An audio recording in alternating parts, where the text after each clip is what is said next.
Delhi car పేలుడు ఘటనలో దర్యాప్తు ముమ్మరంగా జరుగుతోంది. ఎన్ఐఏ, ఎన్ఎస్జీ సంస్థలతో పాటు ఢిల్లీ క్రైమ్ బ్రాంచ్ రంగంలోకి దిగాయి. ఉగ్రవాద నిరోధక చట్టం కింద కేసు నమోదు చేశారు.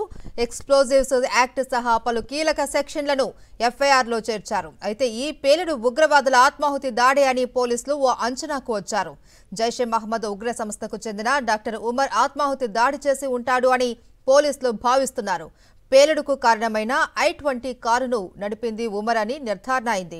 ఈ కారు ముగ్గురు చేతులు మారినట్లు తెలుస్తుంది. హర్యానా రిజిస్ట్రేషన్తో ఉన్న ఈ కారు అసలు ఓనర్ మహమ్మద్ సల్మాన్ ను అదుపులోకి తీసుకున్న ఢిల్లీ పోలీసులు దాన్ని తారిక్ అనే వ్యక్తికి అమ్మినట్లు గుర్తించారు. అయితే అక్కడి నుంచి అది డాక్టర్ ఉమర్ చేతికి వెళ్లింది.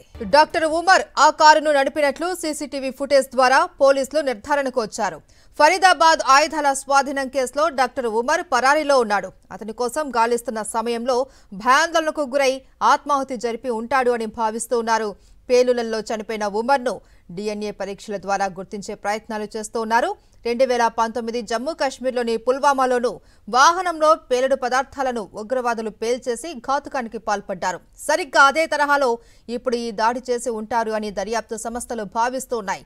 ఈ క్రమంలో 2 రోజుల కిందట పట్టుబడిన డాక్టర్ ఆదిల్, డాక్టర్ ముజమ్మిల్ అహ్మద్లను అరెస్ట్ చేసిన పోలీసులు వాళ్ల నుంచి 2900 కేజీల పేలుడు పదార్థాలను స్వాధీనం చేసుకున్నారు.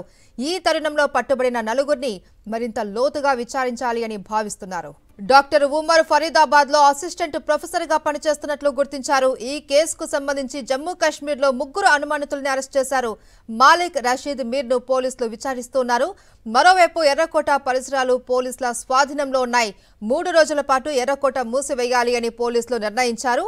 ఎర్రకోట మెట్రో స్టేషన్ కూడా క్లోజ్ చేశారు. ఢిల్లీలో ఎర్రకోట వద్ద జరిగిన బాంబ్ బ్లాస్ట్ కు సంబంధించి అక్కడి నుంచి మరింత సమాచారాన్ని మా ప్రతినిధి వెంకటేష్ అందిస్తారు. వెంకటేష్, ప్రెసిడెంట్ అక్కడ పరిస్థితి ఎలా ఉంది? 3 అనుమానితులను కూడా అదుపులోకి తీసుకుని విచారిస్తున్నట్లు తెలుస్తుంది. ఏంటి లేటెస్ట్ అప్డేట్స్? ఎర్రకోట కారు బాంబు పేలుడు ఘటనపైన దర్యాప్తు ముమ్మరంగా కొనసాగుతోంది. కేంద్ర హోంమంత్రి అమిత్ షా అధ్యక్షతన హై లెవెల్ మీటింగ్ ప్రారంభమైంది. అన్ని ఏజెన్సీకి సంబంధించినటువంటి ఎన్ఐఏ, ఎన్ఎస్జీ అలాగే క్రైమ్ బ్రాంచ్ కి సంబంధించినటువంటి డీజీలందరూ కూడా ఈ సమావేశంలో పాల్గొంటున్నారు. సో దీనికి సంబంధించి ఒక ప్రత్యేక దర్యాప్తు బృందాన్ని ఏర్పాటు చేసి ఇన్వెస్టిగేషన్ చేసే అవకాశం మనకు కనబడుతోంది. ఇప్పటికే ఈ మొత్తం ఏరియా అంతా కూడా ఎర్రకోట వద్ద ఉన్నటువంటి ఏరియాను కంప్లీట్ గా పోలీస్ కార్డన్ ఆఫ్ చేశారు. సో పోలీసుల స్వాధీనంలో ఉంది. ఈ ప్రాంతం అంతా కూడా పెద్ద వాణిజ్య ప్రాంతం. ప్రతిరోజు లక్షల మంది ఇక్కడికి వస్తుంటారు. సో ఈ ప్రాంతం పూర్తిగా ఇప్పుడు ఒక కర్ఫ్యూ వాతావరణాన్ని తలపిస్తుంది. ఆ పేలుడు ధాటికి రోడ్డుపై ఉన్నటువంటి చెల్లా చెదురైనటువంటి వస్తువులు అన్ని కూడా మనం చూడొచ్చు. కంప్లీట్ గా ఏరియాను పూర్తిగా వైట్ షీట్స్ తో పోలీసులు కవర్ చేశారు. ఇంకా ఆ పేలుడుకు సంబంధించినటువంటి పదార్థాలు, వాహనాలన్నీ కూడా అక్కడే ఉన్నాయి. వేరియస్ ఏజెన్సీస్ కి సంబంధించినటువంటి ఎన్ఐఏ గానీ, ఎన్ఎస్జీ గానీ, క్రైమ్ బ్రాంచ్ గానీ అనేక దర్యాప్తు సంస్థలకు సంబంధించినటువంటి ఎక్స్పర్ట్స్ అందరూ వచ్చి ఎవిడెన్సెస్, క్లూస్ కలెక్ట్ చేస్తున్నారు. కొద్దిసేపటి కిందటే ఫోరెన్సిక్ ల్యాబ్ కు సంబంధించిన వాళ్ళు ఎవిడెన్స్ అంతా కూడా కలెక్ట్ చేశారు. సో మొత్తానికి ప్రస్తుతం దర్యాప్తు ఊపందుకుంది. ఏ పేలుడు పదార్థాలను ఉపయోగించారని దానిపైన దర్యాప్తు కొనసాగుతుంది.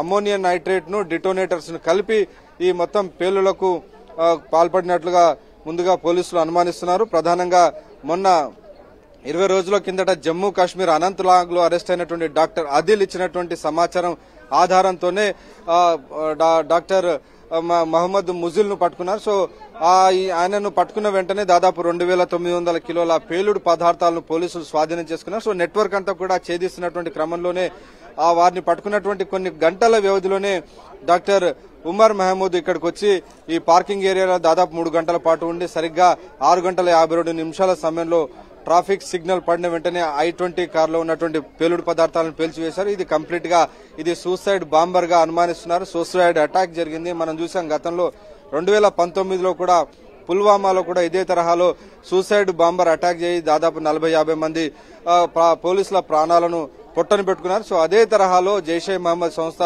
నిన్న ఇదే తరహాలో ఇక్కడ ఆత్మాహుతి దాడికి పాల్పడి దాదాపు 9 మంది ప్రాణాలను హరించింది.